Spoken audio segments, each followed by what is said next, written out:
Hello and once again a very warm welcome to everyone on the Prince Civil Services YouTube channel. My name is Chitranshu और आज से हम फिर से एक बार कंटिन्यू करेंगे अपनी हिस्ट्री की क्विक रिवीजन सीरीज को, जहां पर हमने मेडावल हिस्ट्री के मुगल पीरियड सेक्शन को स्टार्ट किया था और कुछ सेशंस में कई एमसीक्यूज को सॉल्व किया था।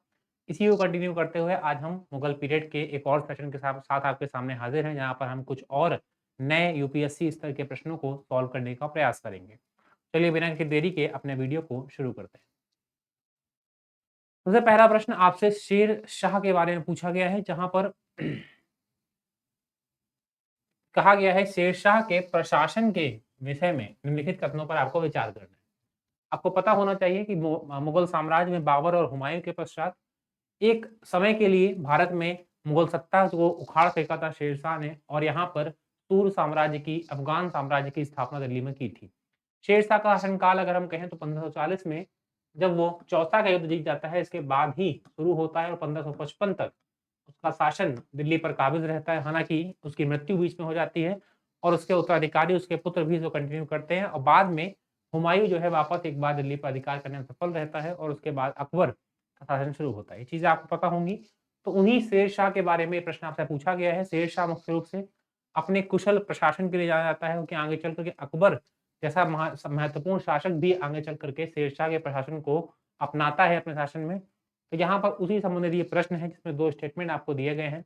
उसने अपने साम्राज्य को सरकारों में विभाजित किया, जिन्हें पुनः परगनाओं में विभाजित किया गया। यहाँ पर सिंपल सा कहा गया है कि प्रशासनिक दृष्टिकोण से राज्य कितने भागों में बटा हुआ था। तो अगर हम देखें तो राज्य जिसे हम इक्ताओं में बाँट सकते थे, वो राज्य आगे चल कर के बटा था किसमें? सरकारों में, जिन्हें हम कह सकते हैं क्या? उस समय के जिले, और आगे चल कर के ये सरकार एक बार फिर से परगना में बटे हुए थे। तो कहीं न कहीं ये कथन आपका सही है कि जो साम्राज्य है वो पहले सरकारों में और उसके बाद वो सरकार जो है कई परगनाओं में बटे हुए थे। बिल्कुल सही है।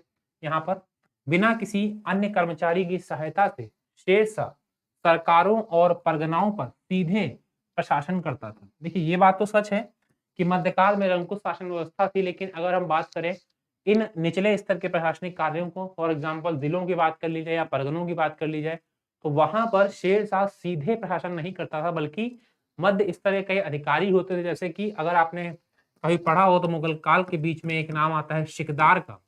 ये मुख्य रूप से इस सरकार का अधिकारी था, जो सीधे-सीधे शासन करता था किसके बिहाफ़ पर? राजा के बिहाफ़ पर, शासक के बिहाफ़ पर, और शासक के प्रति उत्तरदायी होता था। यहाँ पर ये जो कथन है इसमें सीधे शब्द किए गए गलत हो जाएगा, क्योंकि यहाँ पर प्रत्यक्ष शासन शासक का नहीं होता था। तो यहाँ पर आपसे पूछा गया है कौन-कौन से कथन सही है? पहला सही है ऑब्वियसली, दूसरा आपका गलत है, तो आपका उत्तर क्या हो जाएगा? केवल 1, क्योंकि A is the right answer, right? यहाँ पर आपका उत्तर निकल आया।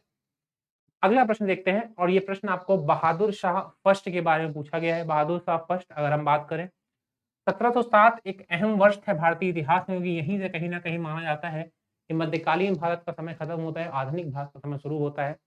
1707 में औरंगज़ेब की मृत्यु होती है और इसके बाद कई और मुगल शासक भी शासन करते हैं 150 वर्षों तक, लेकिन फिर भी उस काल को उत्तर मुगल काल कहा जाता है, क्योंकि उस समय मुगलों की स्थिति उतनी अच्छी नहीं थी जितनी कभी पहले रही थी।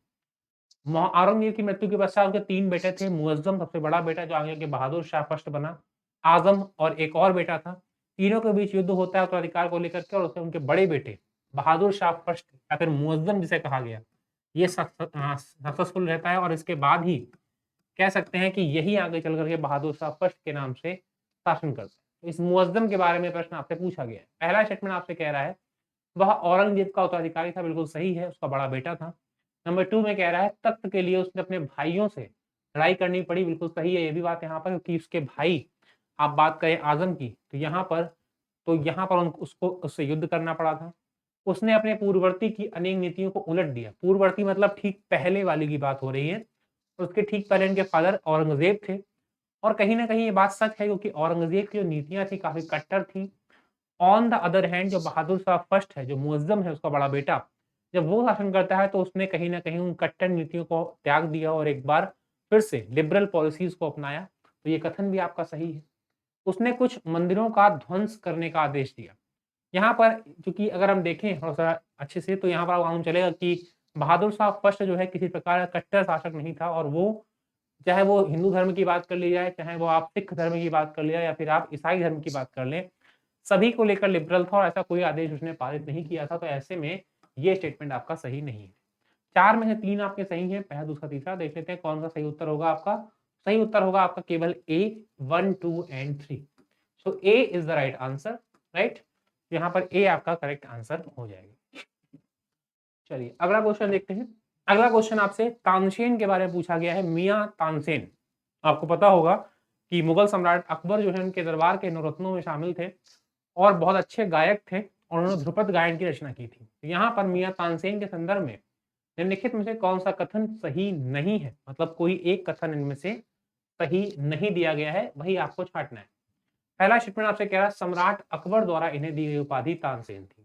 जो तानसेन शब्द है ये इनका मूल नाम नहीं था, इनका मूल नाम क्या था? राम तनु पांडे। क्या नाम था?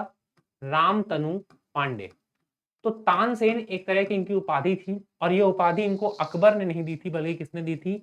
ग्वालियर के उस समय के एक शासक थे, जहां से तानसेन को मुगल सम्राट अकबर अपने दरबार में लाया था। उसके शासक उस समय मान सिंह तोमर, तो उनके द्वारा ये उपाधि इनको दी गई थी, ना कि अकबर के द्वारा। अकबर ने इनको मियां नाम दिया था, बाद में बन गए मियां तानसेन। यहाँ पर पहला स्टेटमेंट ही गलत है और ऑब्वियसली यही आपका आंसर भी होगा कि आपको पूछेगा गलत कथन के बारे में। बाकी तीनों देख लेते हैं। तानसेन ने हिंदू देवी देवताओं से संबंधित ध्रुपदों की रचना की, बिल्कुल सही है। अपने संरक्षकों से संबंधित गानों की रचना की, बिल्कुल सही है।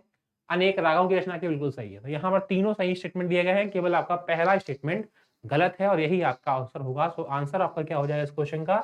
ए इज द राइट आंसर। अगला क्वेश्चन देखते हैं। अगला क्वेश्चन आपसे हुमायूं के बारे में पूछा गया है और एक सिंपल सा क्वेश्चन है आपका कि हुमायूं के संदर्भ में निम्नलिखित कथनों पर विचार कीजिए। 1530 में आगरा की गद्दी पर हुमायूं बैठा था।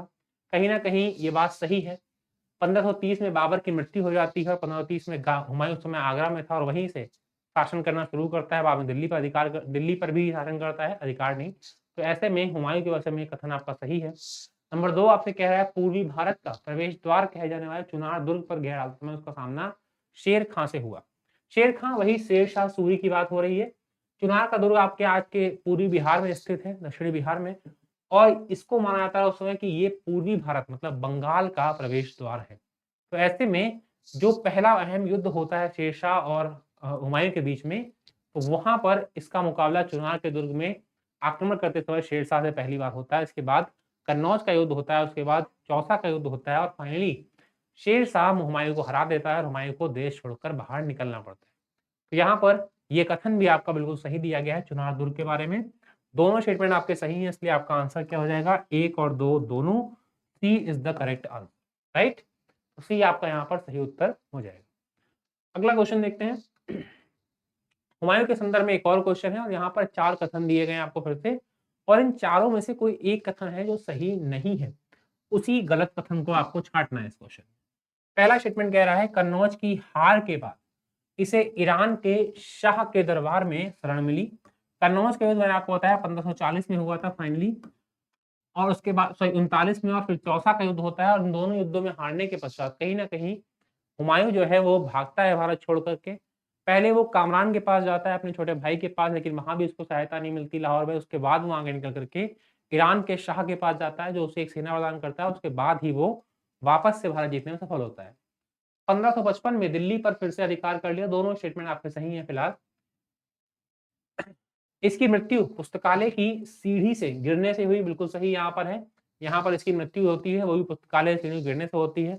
इसके अलावा चौथा स्टेटमेंट कह रहा है इसका मकबरा अकबर ने बनवाया था, जो उसका बेटा था, लेकिन वास्तव में ये सही नहीं है। कारण क्या है कि हुमायूं का मकबरा दिल्ली में स्थित है, उसका निर्माण हुमायूं की ही एक बेगम ने करवाया था, ना कि अकबर ने। तो यहाँ पर ये स्टेटमेंट आपका गलत है। 4 में से एक गलत है आपका, कौन सा? डी। तो वही आपका उत्तर हो जाएगा, D is the correct answer, right. D is the right answer. अगला क्वेश्चन देखते हैं। शेर खां के बारे में है। शेर खां मतलब शेर शाह सूर की बात हो रही है। इसके बारे में विचार करना है और सही कथनों को आपको छांटना है। 1537 में वह बंगाल और बिहार का स्वामी बना, बिल्कुल सही है ये बात। इसके बाद ही हुमायूं ने इस पर आक्रमण किया, चुनार के दुर्ग में आक्रमण किया। इसके बाद उस पर 2 युद्ध होते हैं, वो हारता है। शेर खां ने रोहतास किले पर कब्जा उत्तर पश्चिमी सीमा की सुरक्षा हेतु किया था। वास्तव में ये बात भी आपकी क्या है? सही है। क्यों? रोहतास का किला अब कहाँ है? बिहार में। और उत्तर पश्चिमी क्या है मतलब? अगर आप देखें भारत के इस मानचित्र को तो कहीं न कहीं बंगाल के क्षेत्र को जीतने के बाद ये बिहार का जो क्षेत्र है, दक्षिणी बिहार या का क्षेत्र, यहाँ पर ये इसके उत्तरी पश्चिम में पड़ रहा है, उसके साम्राज्य में, राइट? ये अभी दिल्ली में शासन नहीं कर रहा है ना वो। तो ऐसे में इस साम्राज्य के उत्तर पश्चिम में पड़ रहा है, इसलिए यहाँ पर उसने अधिकार किया था क्योंकि वो चाहता था कि हुमायूँ की सेनाएँ आसानी से बंगाल में प्रवेश ना कर पाए। तो यहाँ पर ये स्टेटमेंट भी आपका सही है। दोनों आपके सही हैं, इसलिए आपका उत्तर क्या हो जाएगा? सी, 1 और 2 दोनों, right? C is the right answer.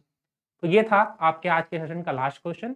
I hope आपको काफ़ी नई चीज़ें सीखने को मिली होंगी। जल्दी मुलाकात होगी आपसे एक और वीडियो में, एक और नए सेशन में, जहाँ पर हम मुगल पीरियड के कुछ और नए अच्छे प्रश्नों को सॉल्व करेंगे। तब तक अपना ध्यान रखिए। Thank you so much for watching.